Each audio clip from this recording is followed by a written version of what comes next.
Chapter number 3 dynamics start करने जा रहे हैं। सबसे पहले डायनामिक्स की डेफिनेशन देख लेते हैं। डायनामिक्स जो है ये बेसिकली ब्रांच ऑफ मैकेनिक्स है। चैप्टर नंबर 1 में आपने फिजिक्स की ब्रांचेस पढ़ी थी, उनमें सबसे पहली ब्रांच जो है वो मैकेनिक्स थी। मैकेनिक्स की दो ब्रांचेस होती हैं, काइनेमेटिक्स और डायनामिक्स। काइनेमेटिक्स के बारे में आपने चैप्टर नंबर 2 में पढ़ रखा है। अब डायनामिक्स को डिस्कस करेंगे। डायनामिक्स में हम सबसे पहले तो स्टडी करते हैं ऑब्जेक्ट्स की मोशन को और उन ऑब्जेक्ट्स की मोशन की कॉज को। देखिए मोशन से क्या मुराद है। मोशन की डेफिनेशन आपने पढ़ ली थी कि अगर कोई जिस्म अपने इर्द गिर्द के लिहाज से, अपनी सराउंडिंग के लिहाज से जगह तब्दील करता है, पोजीशन चेंज करता है, तो वो मोशन में होगा। मोशन की 3 टाइप्स भी आपने पढ़ ली थी, यानी ट्रांसलेटरी मोशन, वाइब्रेटरी मोशन और रोटेटरी मोशन।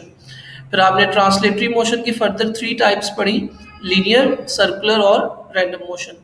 अब ऑब्जेक्ट्स की मोशन को स्टडी करने से मुराद यही है कि आप ये देखें कि इन ऑब्जेक्ट्स की जो मोशन है उसकी ज्योमेट्री क्या है। ज्योमेट्री से मुराद क्या है कि वो सीधी लाइन में हरकत कर रही हैं, या दायरे में हरकत कर रही हैं, या आज़ादाना हरकत कर रही हैं, या अपनी मेन पोजीशन यानी वस्ती पोजीशन के आगे पीछे हरकत कर रही हैं, या वो किसी एक्सिस के गिर्द घूम रही हैं। दूसरी चीज़ है कि इस ब्रांच की खासियत ये है कि इसमें हम सिर्फ चीज़ों की मोशन को स्टडी नहीं करते, बल्कि कॉज ऑफ द मोशन को भी स्टडी करते हैं, यानी वो मोशन किस वजह से पैदा हुई है इस पर भी हम बात करते हैं। मज़ीद समझने के लिए इस एग्जाम्पल को देखिए। एक बच्चा आपको नज़र आ रहा है, उसके हाथ में एक रस्सी है और उसके साथ पत्थर बंधा हुआ है।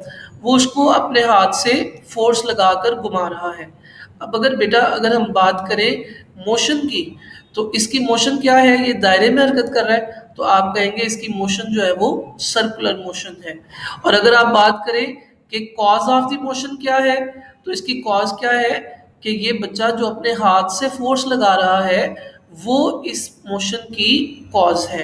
अब आपने कॉज भी देख ली और मोशन की ज्योमेट्री भी देख ली। एक और एग्जांपल से इसको और क्लियर करने की कोशिश करते हैं। आप एक हाइट से एक बॉल को गिराते हैं, ठीक है जी, और वो बॉल फ्रीली नीचे की तरफ फॉल कर रही है। अब अगर आप इसको डायनामिक्स के लिहाज से देखें तो सबसे पहले आप इसकी मोशन के बारे में बताएंगे। तो बेटे इसकी मोशन क्या है, यह ज़्यादा नीचे की तरफ गिर रही है, तो इसकी जो मोशन है वो स्ट्रेट लाइन यानी लीनियर मोशन होगी। और अगर आपसे पूछा जाए कि इसकी कॉज क्या है, तो आप बताएंगे कि ज़मीन जो इस बॉल पर फोर्स ऑफ ग्रेविटेशन लगा रही है वो इसकी मोशन की कॉज है, यानी मोशन की वजह है।